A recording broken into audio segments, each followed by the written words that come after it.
Sir इसी जी। हवाले से एक और सवाल वो ये कि देखिए मुज़ाकरात तो कर लें, लेकिन अब जिस तरह सिचुएशन बन रही है, आपको क्या लगता है वाक़ई पीटीआई की इंटेंशन थी कि हम इतना 10-20 लाख का मजमा लेके आएँ इस्लामाबाद? और जो उनकी शराइत अगर आपने देखी हो, आपको प्रैक्टिकल लगती हैं कि खान साहब को रिहा करें, 26वीं तरमीम को रिवर्स करें, जमहूरियत बहाल करें, 8 फरवरी के जो इंतखाबात थे, उसका मैंडेट वापस करें। आपको लगता है इसमें से कोई भी शर्त हुकूमत मानेगी और इनमें से कोई भी मुतालबा मान लेगी और ये आसानी से अपने धरने को कामयाब बना सकेगी पीटीआई? प्रैक्टिकल लगती है आपको वो तमाम डिमांड्स? देखिए, बात इस तरह से है कि डिमांड्स तो मैक्सिमम डिमांड्स पे ही पेश की जाती हैं। फिर उन्हीं उन्हीं के ऊपर बात होती है कि किस हद तक कौन सी वाली अग्री होगी। बहुत सी डिमांड्स तो जो है वो अनरियलिस्टिक, साफ सी हुँ। बात करनी चाहिए। अगर आप ये कह रहे हैं कि 26वीं तरमीम रिवर्स होगी तो वो तो नहीं होने वाली।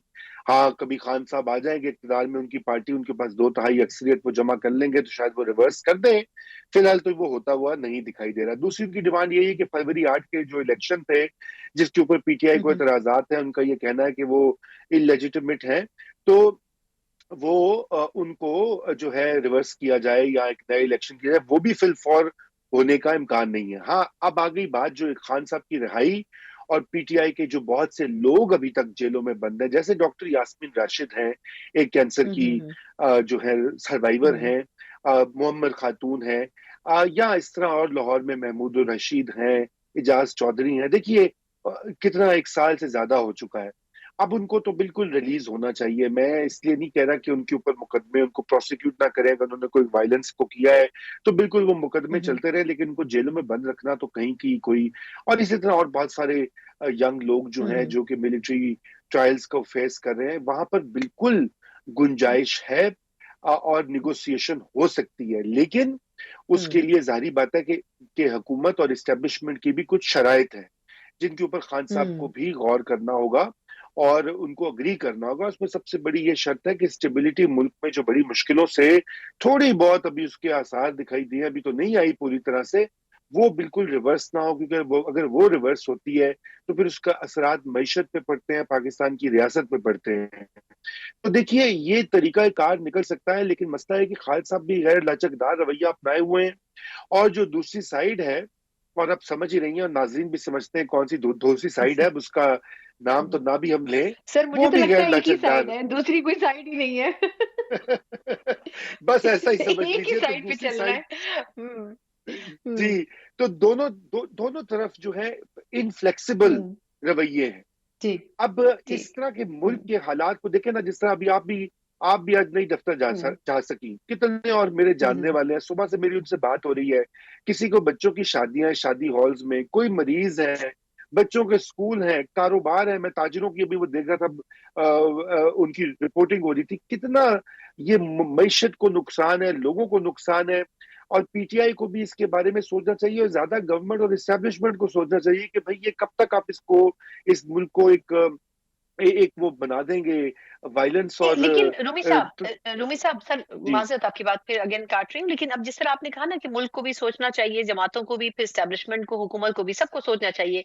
लेकिन सर जब बातचीत के लिए बैठते हैं, अब जिस तरह ये पहले खबर आई कि जी मुज़ाकरात हो रहे हैं, मुज़ाकरात में बिल्कुल एक रिजिड पोज़ीशन पीटीआई ने अपनाई हुई है कि जी खान साहब जो कहेंगे वही होगा। खान साहब कह रहे हैं कि जी जब तक मैं रिहा नहीं होऊँगा या मेरे मुतालबात नहीं मानेंगे तब तक। अब अगर हुकूमत उनको कह रही है कि आप पेशावर मोड़ में बैठ जाएँ, मतलब जो लोग इस्लामाबाद से ताल्लुक नहीं रखते, उनसे मैं कहना चाहूँगी कि डी चौक तो चले बेसिकली कैपिटल का सेंटर है आपके, जहाँ सारी सियासी सरगर्मियां हैं।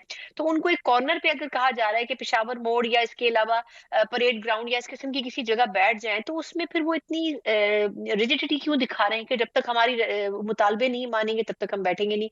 मतलब कोई एक अंडरस्टैंडिंग तो हो सकती थी ना इसमें। जी, बिल्कुल रिजिड ये मामला है। और देखिए, उसका मकसद तो ये है ना, इस धंधे का, जैसे आज बुशरा बेगम ने कहा है कि वो उसका तो इस पूरी मोबिलाइजेशन का मकसद है खान साहब को रिहा करवाना है। उस वक्त तक वो हम्म, बैठे रहेंगे, उस वक्त तक वो पीछे नहीं हटेंगे जब तक वो रिहा नहीं होंगे। दूसरा उसके साथ ये भी है, हम्म, आप ये ना भूलिए कि चूंकि हम्म, कैपिटल में डी चौक एक हसास जोन है, रेड जोन जिसे कहा जाता है, वहां पे हम्म, आएंगे तो वहां पर फिर उससे कारोबार हुकूमत जो है वो मफलूज होता है। यानी कि आपको पता है हम्म, पार्लियामेंट भी वहीं पे है, कौमी assembly, senate, supreme court of Pakistan भी वहीं है, एफबीआर का हेड ऑफिस भी वहीं पे है, सारे सरकारी महकमे, सेक्रेटेरिएट, पूरी मशीनरी जो है फेडरल गवर्नमेंट की वो वहां पे मौजूद है। और वहां पे आपको याद है ना 2014 में, आज से 10 साल पहले यही हुआ था हम्म ना कि हम्म 126 दिन के लिए वो आके बैठ गए थे। और हम्म उसके बाद क्या हम्म। हुआ था कि पूरी मतलब एक तरह से गवर्नमेंट स्टैंड स्टिल पे आ जाती है। वो तो एपीएस का नहीं, अनदोनाक लेकिन रूमी वाकया साहब, ना अब आपने होता। वो जो 126 दिन का धरना माजरत आपने कोट किया, तो उस वक्त तो लोग कहते थे कि जी जो एटीएम्स और जो बैंक्स हैं वो चल रहे थे पीटीआई के, खान साहब के पास पैसे भी खुले थे उसको मेंटेन करने के। अब आपको लगता है इस वक्त पीटीआई के पास इतना पैसा है, या उनके पास वो एटीएम मशीन बची हैं? नहीं, देखिए पैसा तो उनके पास बिल्कुल, उनके जो बैरून मुल्क पीटीआई के सपोर्टर्स हैं वो तो वो यहाँ पे उन्होंने अमेरिका में इतनी फंड रेजिंग करके तो कांग्रेस से बयानात हम्म दिलवाए हैं। और इसी तरह वो पार्टी हम्म को भी वो देते हैं। और फिर ये ना भूलिए कि केपी की गवर्नमेंट उनके पास है एक सोने की मुर्गी, रोज वो अंडे देती है सोने के। तो ये अभी आपने देखा था वो हम्म जो फाइनेंस सेक्रेटरी ने लेटर दिया, कितने करोड़, 55 करोड़ हम्म के पता नहीं कितना खर्चा आया, उसमें टीएडीए हम्म भी दिया गया। हम्म तो उनके पास वसाइल हम्म तो है ना। यही वजह है कि हम्म केपी की गवर्नमेंट जो है वो उनके काम आ रही है। अब ये भी बदकिस्मती से मैं आपको बताऊं कि इसका भी आगाज जिन्होंने किया था ना, आज उन्हीं के गले ये पड़ गई है अब ये पूरी चीज। ये धरने वरने जो है, हम्म देखिए एहतजाज जरूरी, एहतजाज हक है, जमहूरी हक है, बिल्कुल रैली करें, एहतजाज की कॉल दें, अपने इंसानी हकूक के लिए आवाज उठाएं, अदालतों में जाएं, सब कुछ ये जमहूरियत में होता है। लेकिन रियासत को और मुल्क को स्टैंड स्टिल पर लाना, ये बात मुनासिब नहीं है। और ये इसकी मुकम्मल तायीद नहीं कर सकते। ठीक है, जो लोग इस वक्त बिल्कुल वो अ, जज्बात में बहे हुए हैं, वो कहते हैं जी कि निजाम पावर में आ जाएंगे, उनके मुखालिफिन जेल में होंगे, वो यही काम करेंगे। वो आगे तो लाख हम्म 50,000 लोग लेके आ जाएंगे, पहुंच जाएंगे इस्लामाबाद। तो ये तो एक रवायत बन हम्म जाएगी ना। और आप हम्म सुप्रीम कोर्ट ऑफ पाकिस्तान पहले ये दे चुकी है हिदायत कि भाई इन इलाकों में आप ये नहीं करेंगे। बल्कि फैजाबाद धरने में जो जस्टिस काजी फायज ईसा के खिलाफ रेफरेंस का मूजिब भी बना, उसमें भी उन्होंने कहा था कि जी इस तरह की ये आप स्टैंड स्टिल पर नहीं ला सकते एक शहर को और शहरियों को।